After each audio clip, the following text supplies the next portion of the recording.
Hello, good evening. कैसे हैं आप लोग बहुत अच्छे होंगे, मैं ऐसा आशा करता हूँ।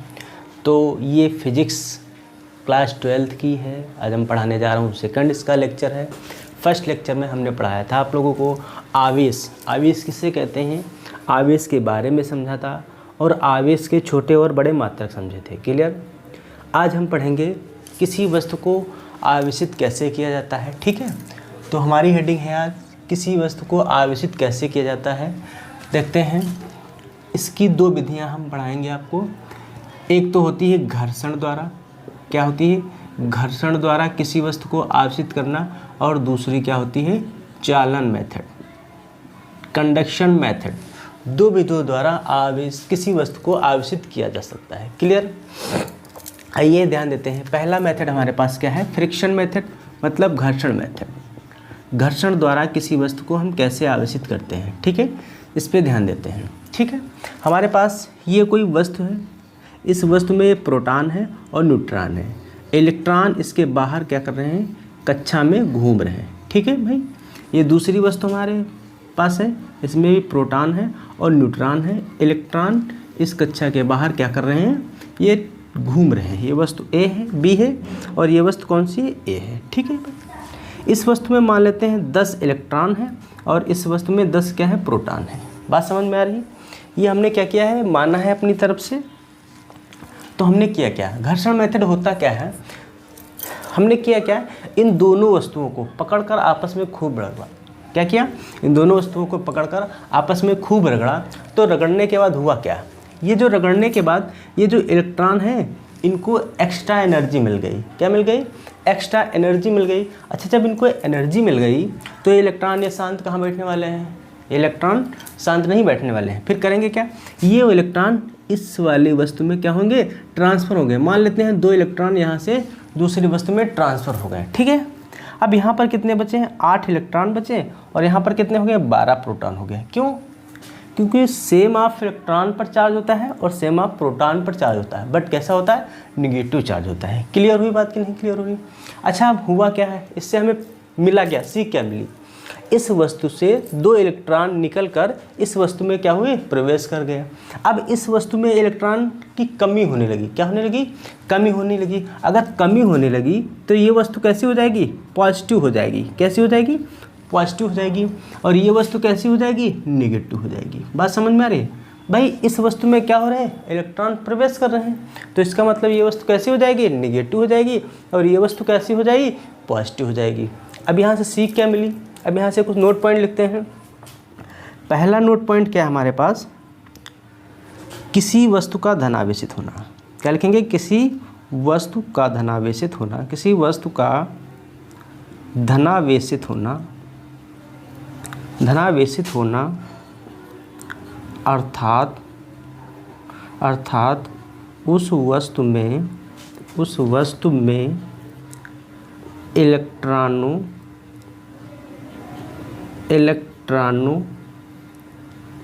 की कमी को प्रदर्शित करता है।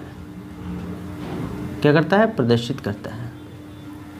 ठीक है भाई, पहली वस्तु पे क्या हो गया, इलेक्ट्रॉन कम हो रहे हैं, तो वस्तु कैसे हो जाएगी, धनावेशित हो जाएगी। तो किसी वस्तु का धनावेशित होना अर्थात उस वस्तु में इलेक्ट्रॉनों की कमी को प्रदर्शित करता है। इस वस्तु में क्या हो रहा है, इलेक्ट्रॉन प्रवेश कर रहे हैं। तो दूसरा नोट पॉइंट क्या लिखेंगे हम लोग, किसी वस्तु का ऋणावेशित होना। क्या लिखेंगे, किसी वस्तु का ऋणावेशित होना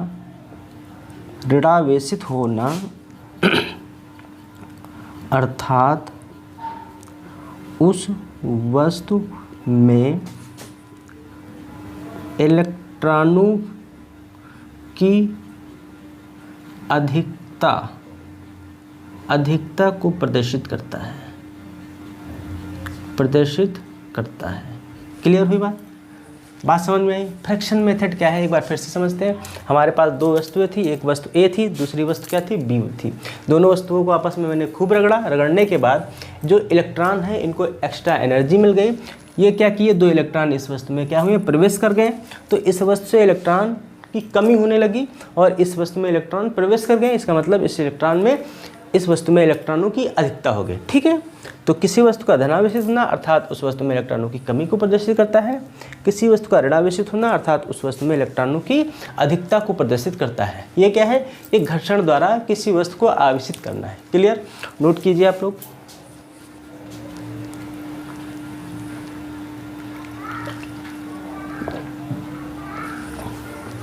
ठीक है, नोट हो गया, ओके।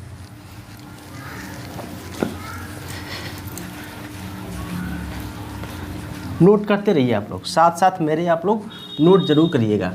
ठीक है, नोट करेंगे तभी आप अपने हाथ से नोट बनाएंगे, और जो अपने हाथ से नोट बनाएंगे वो आपको ज़्यादा समझ में आएगा और काफ़ी दिन के लिए रहेगा। ठीक है, दूसरा मेथड हमारे पास क्या था, दूसरा था चालन द्वारा, कंडक्शन मेथड।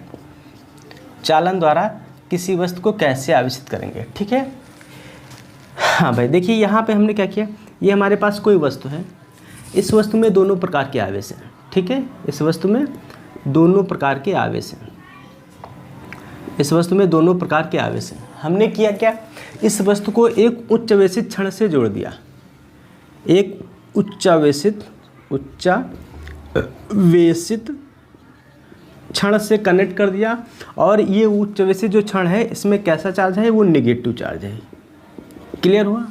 ठीक है, हुआ क्या, इस क्षण ने जब उच्चावेशित क्षण जो थी हमने कनेक्ट कर दिया, उसके बाद हुआ क्या, इस वस्तु में जितने भी निगेटिव इलेक्ट्रॉन थे उनको एक्स्ट्रा एनर्जी मिल गई। तो एक्स्ट्रा एनर्जी मिल गई तो वो किए क्या, वो इस वस्तु को छोड़कर इस वस्तु की परिधि पर पहुंच गए। ठीक है, क्या परिधि पर पहुंच गए, और बच्चे जो धनावेशित इलेक्ट्रॉन वो वस्तु में ही रह गए। ठीक है, तो यहाँ से क्या मिला सीख हमें, ये क्या होते हैं, जो डिफरेंट प्रकार के जो इलेक्ट्रॉन होते हैं या आवेश होते हैं, डिफरेंट प्रकार के जो आवेश होते हैं वो कक्षा को छोड़कर जाते नहीं हैं। क्या कक्षा को छोड़कर जाते नहीं हैं, इसकी परिधि पर पहुंच जाते हैं। इससे क्या सीख मिलती है, इससे हमें क्या प्राप्त हुआ, चालन द्वारा कैसे वस्तु को आवेशित करते हैं। तो हम क्या लिखते हैं यहाँ पे, समान प्रकार के आवेश, समान प्रकार के आवेश एक दूसरे को प्रतिकर्षित करते हैं। क्या करते हैं, प्रतिकर्षित करते हैं। ठीक है, और जबकि विपरीत प्रकार के आवेश, जबकि विपरीत प्रकार के आवेश एक दूसरे को आकर्षित करते हैं। क्या करते हैं, आकर्षित करते हैं। ठीक है, बात समझ में आ रही। चालन द्वारा में किसी वस्तु को कैसे आकर्षित किया जाता है, भाई हमारे पास ये कोई वस्तु थी, वस्तु में दोनों प्रकार के आवेश थे, इसको हमने कोई उच्चावेशित क्षण से जोड़ दिया। क्षण जो हमारी थी कैसी थी, निगेटिव थी। इस क्षण ने किया क्या, जब जोड़ दिया तो इसमें से जो निगेटिव इलेक्ट्रॉन थे वो वस्तु की परिधि पर पहुंच गए। ठीक है, लेकिन वस्तु को छोड़कर गए नहीं। क्यों नहीं गए, क्योंकि ये जो अंदर इलेक्ट्रॉन बचे हैं ये कैसे थे, धनावेशित होने के कारण ये अपनी ओर क्या करते रहते हैं, इनको आकर्षित करते रहते हैं, इसलिए ये छोड़कर जा नहीं पाते हैं। तो किस समान प्रकार के, यहाँ से देखिए ये धनावेशित है, ये क्या है, ऋणावेशित है। तो यहाँ समान प्रकार के आवेश एक दूसरे को क्या करते हैं, प्रतिकर्षित करते हैं, जबकि विपरीत प्रकार के आवेश एक दूसरे को क्या करते हैं, आकर्षित करते हैं। क्लियर हुई बात समझ में आ रही, नोट कीजिए इसका। ठीक है, हाँ ओके, नोट करते रहिए, बैठिए ना, फ्री बैठेंगे तो आपको कुछ समझ में नहीं आएगा। आप नोट जरूर कीजिए हमारे साथ, नोट करेंगे आप, अच्छे अच्छे नोट बनाएंगे तो उनको याद रखेंगे। अपने हाथ से बनाए हुए नोट बहुत ही इम्पॉर्टेंट होते हैं। ठीक है, हाँ कुछ हम इम्पॉर्टेंट बातें हैं, कुछ बिंदु हैं, उन पर हम चर्चा करते हैं। पहला बिंदु क्या होता है, पहला बिंदु हमारे पास ये है, जैसे हमारे पास ये कोई वस्तु है, इस वस्तु से अगर इलेक्ट्रॉन निकल रहा, क्या कर रहा, अगर वस्तु से इलेक्ट्रॉन क्या कर रहा है, निकल रहा है। बात समझ में आ रही, अगर वस्तु से इलेक्ट्रॉन निकल रहा है तो वस्तु कैसी हो जाएगी, वस्तु धनावेशित हो जाएगी। कैसी हो जाएगी, धनावेशित हो जाएगी। बात समझ में आ रही। अगर किसी वस्तु से इलेक्ट्रॉन निकल रहा है तो वस्तु कैसी हो जाएगी, धनावेशित हो जाएगी, ठीक है। और अगर पूछे इसके द्रव्यमान पर क्या प्रभाव पड़ेगा, इसके द्रव्यमान पर क्या प्रभाव पड़ेगा, तो द्रव्यमान कम होगा। बात समझ में आ रही, बोलिए बात समझ में आ रही। हमारे पास कोई वस्तु थी, इस वस्तु से अगर इलेक्ट्रॉन निकल रहा है तो वस्तु ये कैसी हो जाएगी, धनावेशित हो जाएगी, ठीक है। इसके द्रव्यमान पर क्या प्रभाव पड़ेगा, द्रव्यमान इसका कम हो जाएगा। क्लियर हुई बात। सेकंड पॉइंट बात करते हैं, ये हमारे पास वस्तु है, अगर इस वस्तु में क्या कर रहे हैं, इलेक्ट्रॉन प्रवेश कर रहे हैं, क्या कर रहे हैं, इस वस्तु में इलेक्ट्रॉन क्या कर रहे हैं, प्रवेश कर रहे हैं, ठीक है। तो ये वस्तु कैसी हो जाएगी, ये वस्तु ऋणावेशित हो जाएगी, कैसी हो जाएगी, ऋणावेशित हो जाएगी, ठीक है। अगर पूछे इसके द्रव्यमान पर क्या प्रभाव पड़ेगा, इसके द्रव्यमान पर प्रभाव क्या पड़ेगा, तो द्रव्यमान क्या हो जाएगा, बढ़ जाएगा। बताइए बात समझ में आ रही, बोलो समझ में आ रही। अगर आपसे पूछ दे कोई कि मास ऑफ इलेक्ट्रॉन कितना होता है, क्या मास ऑफ इलेक्ट्रॉन, तो ये होता है 9.1 × 10⁻³ kg। बहुत इंपॉर्टेंट बातें हैं, ये नोट करते रहिएगा आप लोग। क्लियर हुई बात, बात समझ में आ रही भाई। अगर किसी वस्तु से इलेक्ट्रॉन निकलेगा या निकल रहा है तो वस्तु कैसी हो जाएगी, धनावेशित हो जाएगी, और उसके द्रव्यमान पर क्या प्रभाव पड़ेगा, द्रव्यमान कम हो जाएगा। अगर किसी वस्तु में इलेक्ट्रॉन प्रवेश कर रहा है तो वस्तु कैसी हो जाएगी, ऋणावेशित हो जाएगी, और द्रव्यमान क्या हो जाएगा, बढ़ जाएगा। और मास ऑफ इलेक्ट्रॉन कितना होता है, 9.1 × 10⁻³ kg। क्लियर हुई बात कि नहीं क्लियर हुई, बोलो बात समझ में आ रही है, ठीक है। अगली हेडिंग लगाइए आप लोग मेरे साथ साथ, आवेश के गुण, ठीक है। आवेश के गुण क्या होते हैं, क्या होते हैं, आवेश के गुण, लिखिएगा हेडिंग, आवेश के गुण, आवेश के गुण, प्रॉपर्टी ऑफ चार्ज, ठीक है, प्रॉपर्टी ऑफ चार्ज। क्लियर। देखिए पहला हम लिख रहे हैं, आप लोग अपने कॉपी में लिखते जाना थ्योरी के रूप में। देखिए आवेश पॉजिटिव होता है, ठीक है, आवेश शून्य भी हो सकता है, और आवेश निगेटिव भी होता है। क्लियर। आवेश धनात्मक होता है, आवेश शून्य भी होता है, और आवेश ऋणात्मक होता है। क्लियर हुई बात कि नहीं क्लियर हुई। सेकंड पॉइंट में क्या लिखते हैं, सेकंड पॉइंट में लिखते हैं समान प्रकार के आवेश, समान प्रकार की आवेश प्रतिकर्षित करते हैं, क्या करते हैं, प्रतिकर्षित करते हैं, जबकि विपरीत प्रकार के आवेश, विपरीत प्रकार के आवेश आकर्षित करते हैं, क्या करते हैं, आकर्षित करते हैं, ठीक है भाई। थर्ड पॉइंट आते हैं, समझते जाना, क्या समान प्रकार के आवेश क्या करते हैं, प्रतिकर्षित करते हैं, जबकि विपरीत प्रकार के आवेश क्या करते हैं, आकर्षित कर सकते हैं, ठीक है। थर्ड पॉइंट, आवेश के बिना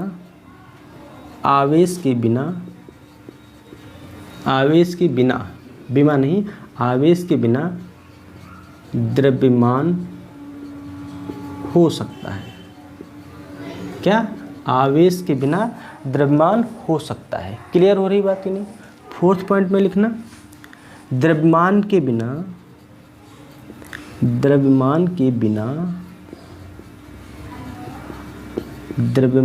बिना आवेश संभव नहीं, क्या, आवेश नहीं हो सकता, क्या, आवेश नहीं हो सकता है। क्लियर हुई बात, द्रव्यमान के बिना आवेश नहीं हो सकता है। बात समझ में आ रही, ठीक है, क्लियर हुई। अगला पॉइंट, द्रव्यमान का मान हर जगह संभव होता है, या हर जगह क्या होता है, अलग अलग होता है। ऐसे लिखना, द्रव्यमान का मान हर जगह भिन्न भिन्न होता है, क्या होता है, भिन्न भिन्न होता है, ठीक है। जबकि आवेश हर जगह, क्या, हर जगह समान होता है, ठीक है भाई। बात समझ में आ रही। आवेश क्या होता है, हर जगह समान होता है, आवेश कहीं नहीं बदलता है, ठीक है। बात समझ में आ रही? आवेश क्या होता है? हर जगह समान होता है, आवेश कहीं बदलता नहीं है। ठीक, ये आवेश के गुण हो गए। ठीक है, नोट कर लिए आप लोग, नोट करते रहिए हमारे साथ साथ। ठीक है, हाँ, वीडियो को रोक के भी आप नोट कर सकते हैं, हम तो आपके हाथों में हैं। आप चाहें तो हमें रोकिए, चाहे तो हमें आगे बढ़ाइए, चाहे तो हमें पीछे बढ़ाइए, ये आपके हाथों में है, मेरे हाथ में कुछ नहीं है। हम तो सिर्फ पढ़ा रहे हैं, आप लोग क्या कर सकते हैं? पढ़ सकते हैं।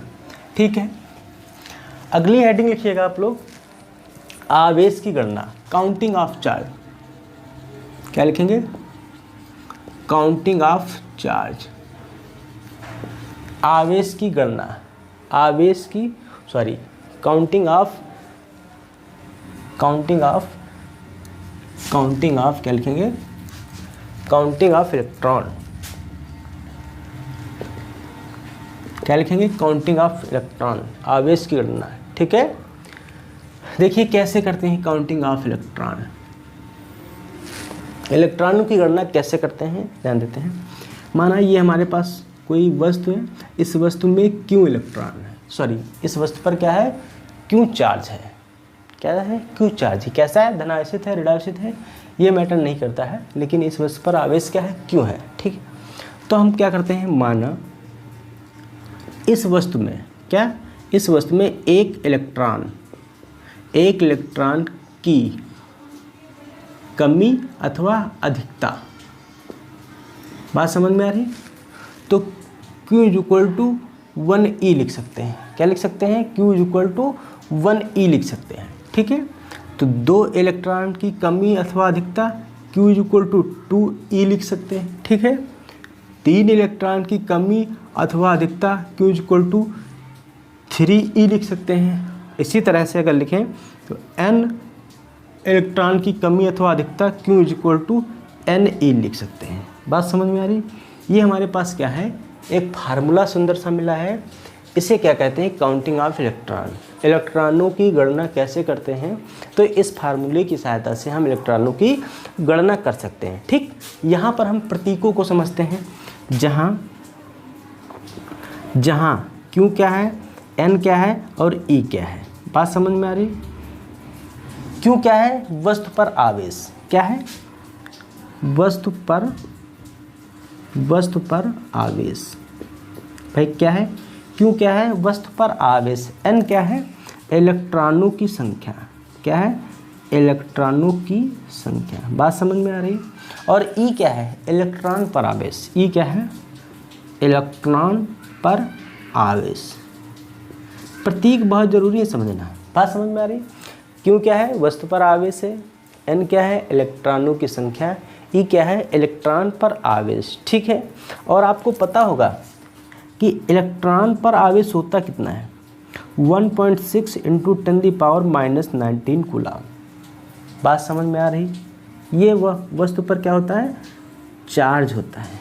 ठीक है भाई, इससे संबंधित एक क्वेश्चन करते हैं। क्वेश्चन हमारे पास क्या है? क्वेश्चन हमारे पास है, किसी वस्तु पर 8 कूलम का धन आवेश है। लिखते हैं क्वेश्चन हमारे पास क्या है? किसी वस्तु पर 8 कूलम का धन आवेश है। ठीक है, किसी वस्तु पर 8 कूलम का क्या है? धन आवेश है। वस्तु पर कितने इलेक्ट्रॉनों की कमी या अधिकता होगी? क्या कह रहा है? वस्तु पर कितने इलेक्ट्रॉनों की कमी या अधिकता होगी, ये आपसे पूछ रहा है। बहुत इंपॉर्टेंट क्वेश्चन है, ये बहुत इंपॉर्टेंट फार्मूला भी है, इससे क्वेश्चन पूछा जाता है। अच्छा देखिए, वस्तु पर 8 कूलम का धन आवेश है। क्या कह रहा है? जो Q = है वो है 8 कूलम, और कैसा है? धन आवेश है। कैसा है? धन आवेश है। इसका मतलब क्या हो रहा है कि वस्तु से इलेक्ट्रॉन क्या हो रहे हैं? निकल रहे हैं। क्या हो रहे हैं? वस्तु से इलेक्ट्रॉन क्या हो रहे हैं? निकल रहे हैं। वस्तु पर इलेक्ट्रॉन की क्या है? कमी है। लिख देते हैं, वस्तु पर इलेक्ट्रॉनों की कमी है। बात समझ में आ रही? वस्तु धनावेश कब होगी? जब वस्तु से इलेक्ट्रॉन निकलेंगे तभी वस्तु क्या हो जाएगी? धनावेश हो जाएगी। ठीक है, बात समझ में आ रही? अच्छा, फार्मूला क्या कहता है? यह क्या कह रहा है? वस्तु पर कितने इलेक्ट्रॉनों की कमी होगी? नंबर ऑफ इलेक्ट्रॉन पूछ रहा है। फार्मूला है Q is equal to N E, ठीक है। एन आपसे क्या कह रहा है, पूछ रहा है, तो एन इज इक्वल टू क्या हो जाएगा, Q अपॉन ई, ठीक है। Q की वैल्यू क्या है 8, ई की वैल्यू है 1.6 into 10 the power minus 19 coulomb. बात समझ में आ रही, ई की वैल्यू क्या है 1.6 into 10 the power minus 19 coulomb, ठीक है भाई, समझ में बात आ रही। पॉइंट हटाएंगे, ऊपर जीरो बढ़ाएंगे, 16 पंचे कितना होता है 80, तो n इज इक्वल टू 5 × 10 की घात प्लस का 19, भाई नीचे माइनस का था तो ऊपर जाएगा क्या हो जाएगा प्लस का 19। इतने इलेक्ट्रॉन क्या हो रहे हैं, वस्तु से निकल रहे हैं, इतने वस्तु से इलेक्ट्रॉन क्या हो रहे हैं, निकल रहे हैं। बात समझ में आ रही, ठीक है, समझ में आया, नोट कीजिए आप लोग, नोट करते रहिएगा, जरूर नोट जरूर करिएगा, कॉपी पे जरूर लिखिएगा, लिखते लिखते आपको ही सब याद हो जाएगा। फिजिक्स टफ नहीं है, बस फिजिक्स समझ में आ जाए, फिजिक्स टफ नहीं भाई, मिटाना तो पड़ता है। मेरे पास वाइट बोर्ड है, अभी डिजिटल बोर्ड है नहीं जो मैं आपको इतनी सुविधा दे सकूं। वाइट बोर्ड में भाई मिटाने में मेहनत पड़ती है ना। दूसरा क्वेश्चन करते हैं, दूसरा क्वेश्चन इससे ही संबंधित दूसरा क्वेश्चन है, एक और क्वेश्चन कर लेते हैं। क्वेश्चन तो करने हैं, फिजिक्स में क्या है, न्यूमेरिकल डेरिवेशन है, बस थ्योरी तो सब याद कर लेते हैं, अगर न्यूमेरिकल डेरिवेशन आ गए तो फिजिक्स अपने आप आ जाएगी, ठीक है। हाँ, सेकंड क्वेश्चन क्या है, सेकंड क्वेश्चन है एक कूलाम के ऋण आवेश में कितने इलेक्ट्रॉनों की कमी अथवा अधिकता होगी, क्या होगी, कमी अथवा अधिकता होगी। भाई क्वेश्चन क्या कह रहा है, ध्यान से समझिए। क्वेश्चन ये कह रहा है एक वस्तु है, उस वस्तु पर एक कूलाम का ऋण आवेश है, क्या है, जैसे ही हमारे पास वस्तु है, इस वस्तु पर एक कूलाम क्या है, एक कूलाम का ऋण आवेश है, कैसा है, एक कूलाम का ऋण आवेश है, निगेटिव चार्ज है। इसका मतलब क्या है कि वस्तु में इलेक्ट्रॉन क्या कर रहे हैं, प्रवेश कर रहे हैं, इसीलिए वस्तु पर क्या है, ऋण आवेश है। आपसे पूछ रहा है इस वस्तु में कितने इलेक्ट्रॉन की अधिकता अथवा कमी होगी, तो फिर वही formula Q is equal to N E है ना। एन आपसे पूछ रहा है Q अपॉन ई, भाई Q की वैल्यू क्या है, एक कूलाम, ई की वैल्यू क्या है 1.6 into 10 the power minus 19 coulomb. बात समझ में आ रही, पॉइंट हटाओ जीरो बढ़ाओ, 2 पंचे 10, 2 अट्ठे 16, 5/8 × 10 की घात, ये नीचे माइनस में है, ऊपर जाएगा प्लस में हो जाएगा। इसको थोड़ा हम हल करते हैं, तो ये हम 1 0 इसको दे दें, नीचे 8 लिख लें, × 10 की घात 18 लिख लें, कोई दिक्कत, भाई 19 था, 1 0 मैंने इसको दे दिया, कट गया, क्या दिक्कत है, काटिए, 8 × 48 बचा कितना 2, लगा दिया 0। बात समझ में आ रही, सॉरी लगा दिया पॉइंट, बढ़ा लिया 0, कितना हो गया 20, कितना हो गया 8 × 48, 2 50 20 तो हुआ, 8 दूनी 16, ठीक है, कितना बचा 4, फिर लगा दिया पॉइंट, बढ़ाया 0, तो हो गया कितना 40, 8 5 40। बात समझ में आ रही, तो 6.25 इंटू 10 द पावर 18, ये क्या है इलेक्ट्रॉन, ये क्या है इलेक्ट्रॉन। इतने इलेक्ट्रॉन इस वस्तु में क्या कर रहे हैं, प्रवेश कर रहे हैं। बात समझ में आ रही, बोलो बात समझ में आ रही। हाँ, एक बात याद रखना यहाँ से, बहुत ही इम्पोर्टेंट बात है। वो बात क्या है, अगर वस्तु को धनावेशित करना है, वस्तु को क्या करना है, धनावेशित करना है, तो 6.25 इंटू 10 द पावर 18 इलेक्ट्रॉन जो निकल रहे हैं, इनको हमें पूरा निकालना होगा।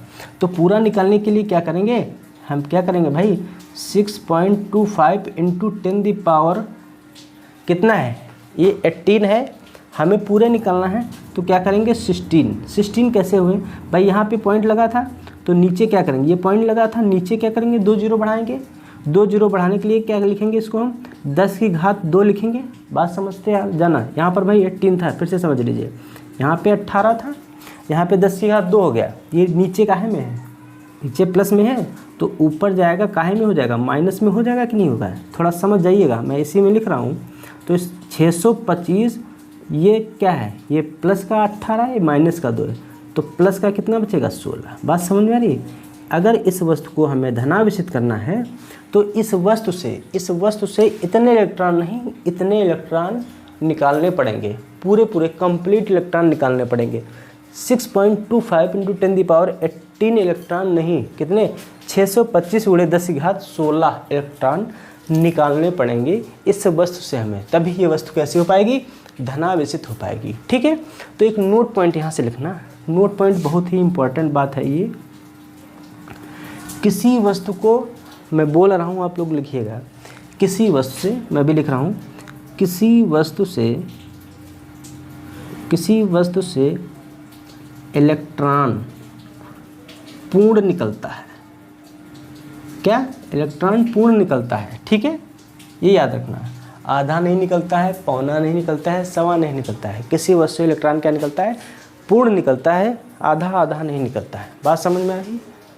ठीक है भाई, हाँ, नोट करते रहिए आप लोग, बहुत ही इम्पोर्टेंट फार्मूला है और न्यूमेरिकल भी इम्पोर्टेंट है। क्लियर हुई बात? बात समझ में आ रही? ठीक है, नोट करिएगा।